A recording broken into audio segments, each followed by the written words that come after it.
This week, Thanksgiving was celebrated in the United States, and families are gathering around tables and other meeting spots and sharing meals and conversations with one another. Some of these conversations might be easy and light, while others may get more heated, more closely resembling debates. But what if instead of other people, you were given the opportunity to have a conversation with a tree? What might you say? Is there something in particular that you would want to hear or know? These are the questions that we set out to explore when Tree Speech was invited to bring this podcast to life by creating an installation gallery experience. In this episode, we will focus on the creation of our first ever exhibition, titled A Conversation in a Clearing. Hi, I'm Dory Robinson, and this is Tree Speech, a podcast where we strive to hear the forest through the trees. We were offered the opportunity to create this gallery experience for the Storage Closet Gallery, Lowell, Massachusett, outside of Boston. Not knowing exactly how to approach this task, this new exciting challenge, producer Jonathan Zautner and I set out to figure out how this could possibly be done, and we began a long process of brainstorming and planning. Here is a conversation between Jonathan and I as we discuss the beginning stages of this project, our process of putting it together, and the goals we shared for the finished product. Let's listen. Hi, Jonathan. So exciting. The man behind the curtain. Well, this will be a treat. Yes. Let's start at the beginning. I was going to say, yeah. Well, do you remember when I first came to you with the idea? Basically, you and I, Jonathan, we do so much immersive work. You know, we did immersive work with the Light Theater Guild on the elm tree. And so I came to you and I said, there's a very small space, but it's special. I remember there was a little trepidation, but I remember when you told me that I thought the challenge would be something really great to work on because we're audio, a podcast. And so I love the immersive work that we've done. And I thought, oh, if we could somehow maybe bring the podcast to life in some way to create an experience that takes the audio and goes beyond, that could be a really exciting and rewarding project. Do you remember what our original thought was? I think we both did our own sort of research where we sat with the idea. We spent a lot of time outdoors. Of course, it was summer at that point, so we're thinking about cold. And then somehow we came across a few resources that I think really spoke to us and really spoke to what we were trying to do.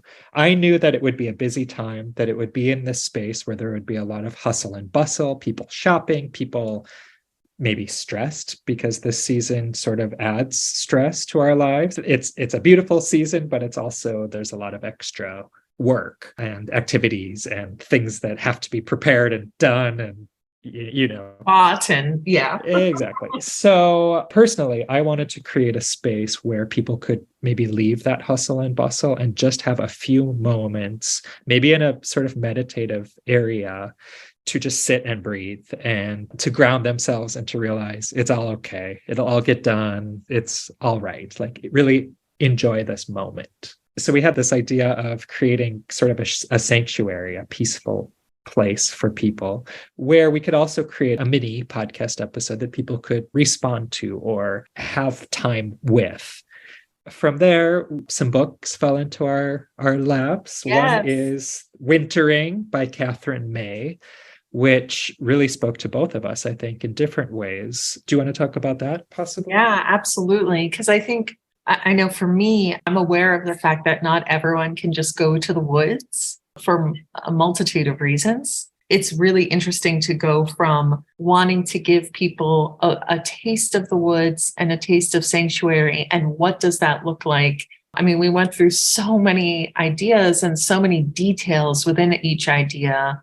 I think wintering really did help us find the core. And I'm pretty sure you found it. But the idea that life has cycles, and part of that is winter, and the concept of winter as sort of a verb, meaning that it is normal and natural for things to be still and then find rebirth, and that all parts of the process are so beautiful and so important. And part of the beauty of the book is that she talks about how everyone nowadays, in a world where we have electricity and we have the internet and we have all these things, we want an eternal summer. We feel like we should always be happy, always be productive. But there are times in life where we are wintering, and the idea that there's beauty in that. And rather than pushing against and saying, why am I moving slower? Or I shouldn't allow myself to be sad. That I think that making space for all of these seasons and the beauty that is winter in of itself, not just we're going dormant so that spring can come. Exactly. And it's really being in touch and in tune with the cycles of nature wherever we are. We both read about how when the leaves fall away from trees in autumn, that they actually expose the buds that are on the tree as the tree is preparing through winter and works through winter internally so that they're ready to bloom in the spring. But that work keeps going. We just don't see it. We just don't see it. There's something so beautiful about that. And I think we've learned a lot of lessons in regard to that during this kind of pandemic lockdown time, which I also sort of wanted to be reminded of. I didn't want to lose. I know it was a painful and sad time for a lot of people, but I didn't want to lose the life lessons that so many of us learned and gained, which were about what productivity looks like and new ways of communicating and looking inward instead of sort of being really busy on the outside. I've had the opportunity to see people come out of the exhibit, and it really seems as though right now the installation holds people and gives people a sense of timelessness. And the space sort of says, it's okay to slow down. It's okay to feel overwhelmed. All of that's okay. Right. And many people have come out of the installation teary-eyed, because I think, again, that we're so focused on what's next. And as you mentioned, it's such a busy time of year with a lot of high expectations, and just saying, it's okay. Right. And it's good to take cues from nature because nature knows the cycle knows how to regenerate and how to take care of itself, no matter what. Why don't we describe the installation for the people who can't see it, or, just to sort of paint an idea of what the experience is. Do you want to start? Sure. So what's really fun is that you're going, we mentioned Narnia during our process several times, because we're going from a place that's industrial in an old mill building. There's a hallway with a door that looks like a normal door. And you open the door and immediately there's sound, there's different lighting, and the space is almost completely white, but not a harsh white, a very warm white. I would say that you're drawn into a clearing of birch trees and snow and light and warmth.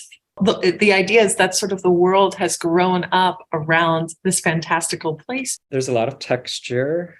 I think that's what I love most about the space, is that we have a lot of natural elements. We have trees, we have branches, we have grasses, we have snow. And I think it's interesting when you put these natural elements in a gallery space that you're also asking people to examine them in a different way and to see them from a different angle. Because what is a gallery for? It's for viewing and really seeing art. And then within all of these natural elements is a rug and a chair and these things that are almost fairy tale like in quality. And then buried in the snow is an old clock that may or may not work. We don't know. There's ticking and there's wind up sounds within the soundtrack.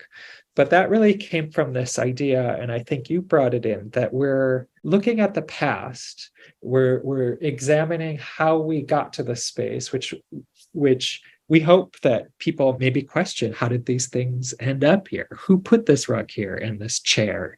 But then also thinking about how we are ancestors to the future, and what is the role and responsibility that we have in this environment and in these natural spaces and within our world to those that will come after us. And so that is reflected in the space, but also in the podcast, in the audio.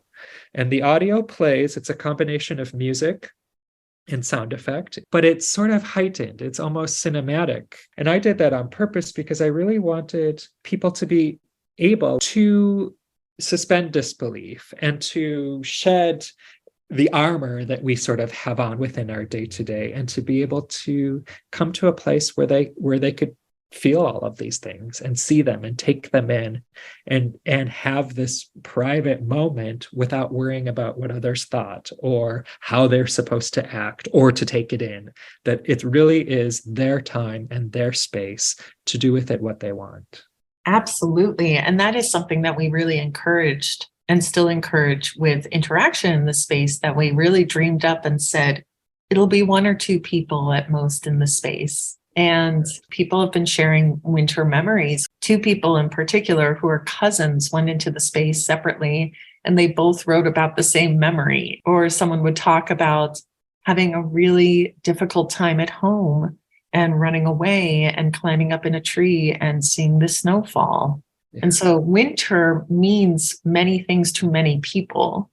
And that goes back to an original conversation about finding sort of this nostalgia of the time. Again, the title is Conversation in a Clearing, and that's really what we're aiming to do. The audio also is from the perspective of a tree, I should mention, of a birch tree that's in the space. So you can have a conversation with that tree. The audio asks questions, which you can audibly answer, or internally, or journal, however you want to have that conversation with the tree.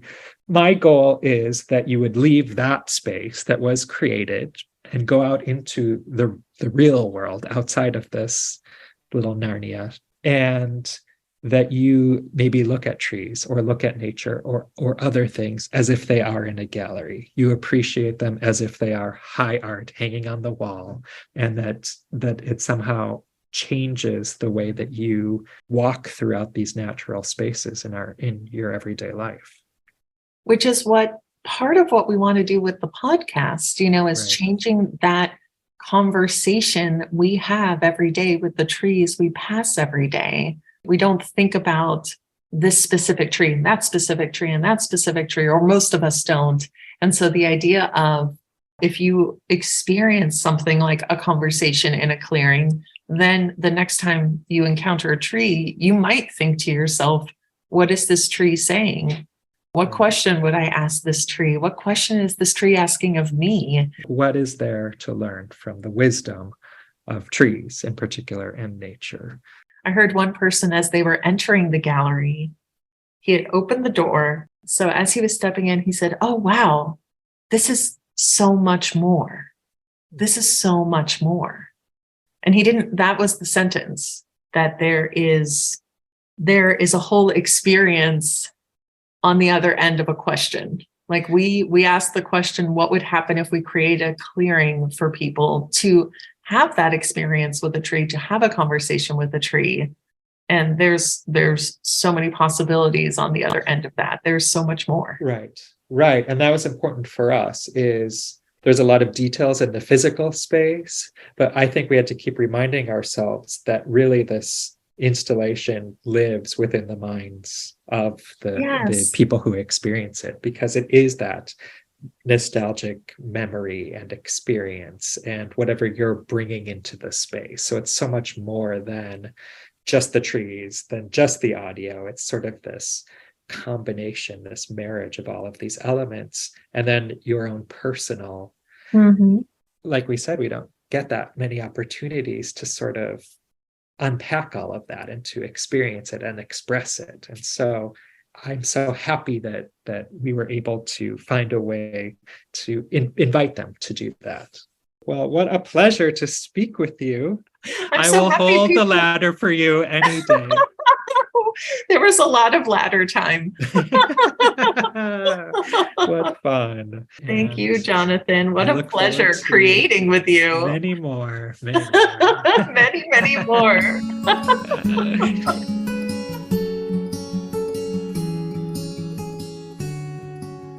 I also spoke with Antoinette Inge, the gallery curator and manager who helped the installation become a reality.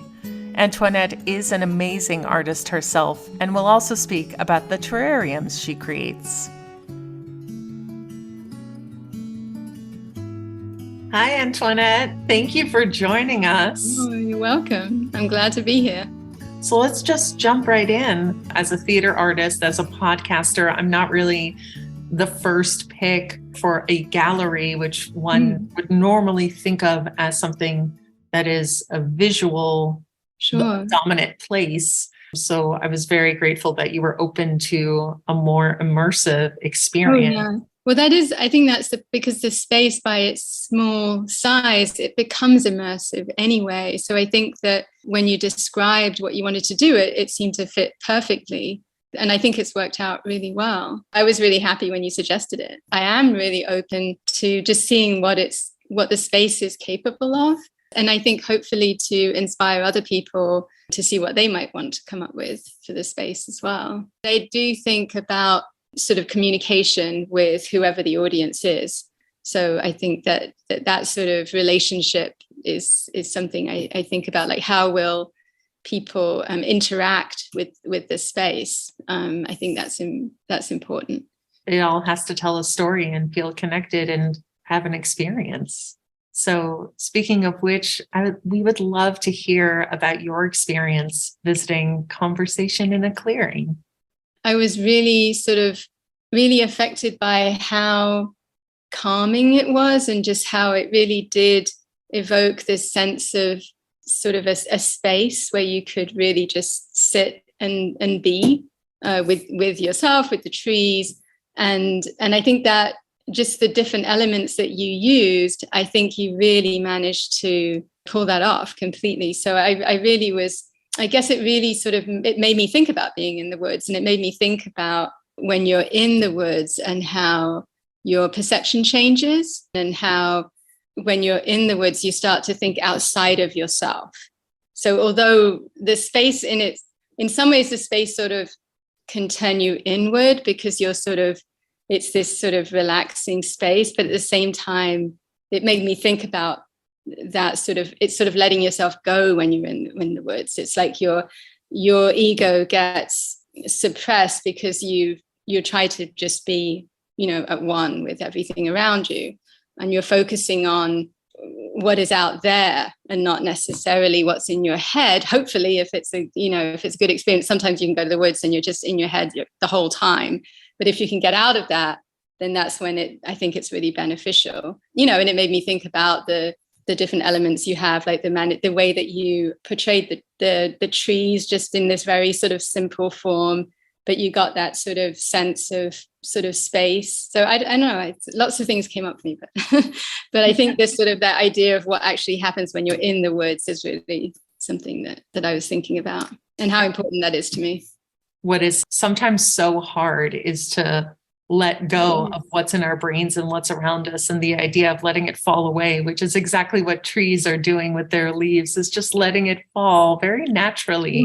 It makes me think about that, this letting it fall away. It's like you're sort of in nature, so you're just letting nature take its course, right? Whereas when you're in the modern world, there is no letting it fall away. Everything is arranged, everything is organized. There's a lot of structure, and there is no sort of, the organic is definitely sort of like a side story. So when you're in the gallery space, you're letting that sort of structure of modern life, you can let that fall away a bit. You are a busy human. What are you working on, Antoinette?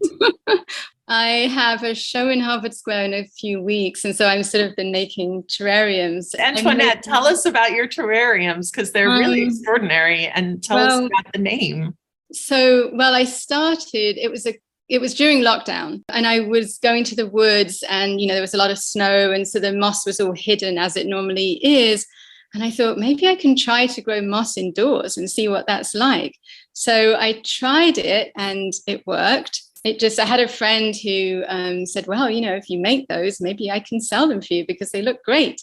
And so I started seeing what I could come up with, and it just sort of evolved into this whole thing.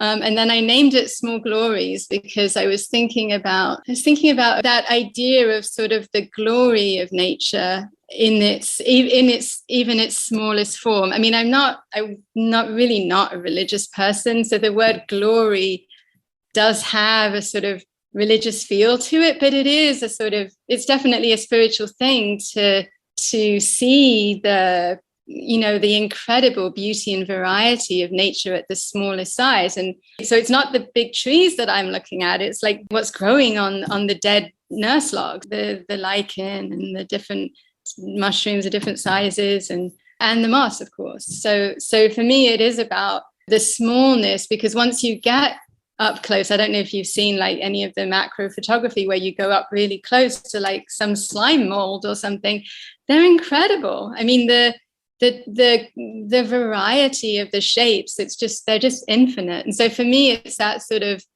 the sort of infinite beauty that there is in nature is really where Small Glories comes from. And remembering that we are nature, that we shouldn't separate ourselves from nature, that we are inherently part of this whole system, and to separate ourselves off is to do ourselves an injustice. For me, it really is about helping people to connect to this other side of themselves. How do people find you to learn more about you? Well, on Instagram, I'm Small Glories, and then my website is just smallglories.com. Well, on this podcast, we talk a lot about stewardship and people who are stewards of the land, stewards of stories. And I consider you a steward for art. So thank you, Antoinette, for allowing us to create this beautiful exhibit, and for all the work you do for nature. Oh, well, thank you so much. No, I was so happy that you did such a great job with the space. It's wonderful. So yeah, you and Jonathan did amazing work. Thanks so much.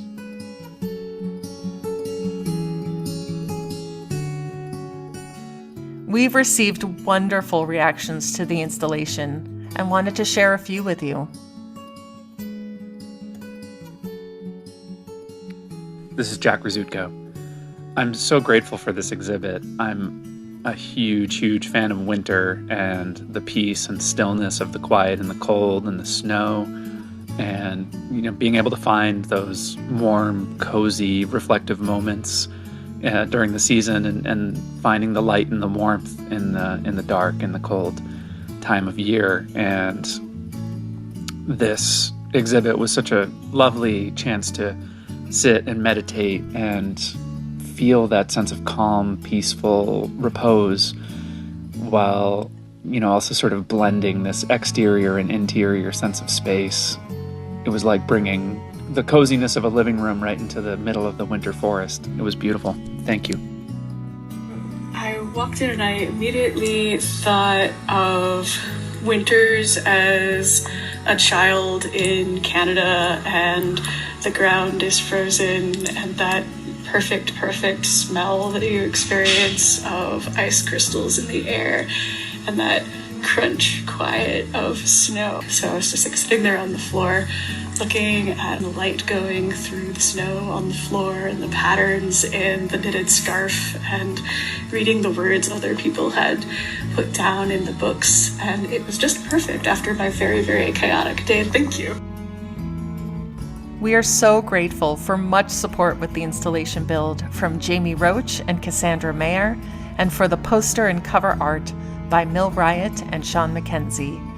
Also, special thank you to Antoinette Inge and to Arlette Lan for her hospitality, and the Western Avenue artists community. For those of you in New England, I hope you are able to come see it in person. And if not, I hope you have the opportunity to experience wintering in your own way. To visit the installation, please check our website, treespeech.com, and show notes for gallery hours and address. The Western Avenue Studios and Lofts have an event every month when the studios and galleries are open to the public. The dates and times for these upcoming open studios, when you can also view a conversation in a clearing, are from 12 noon to 5 p.m. on Saturdays, December 3rd, December 10th, and January 7th.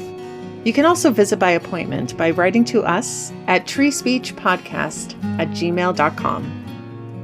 Please consider supporting us through our Patreon.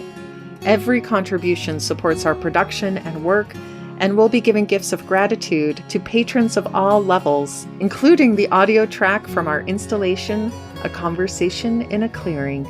Please also consider passing the word to tree-loving folks and rate and review us on Apple Podcasts. Every kind word helps. New episodes drop every other week on Fridays. Our very next one is December 9th and will feature singer-songwriter Neshama Karlbach and a discussion on family trees. I hope you join us then, and thank you for joining Tree Speech today.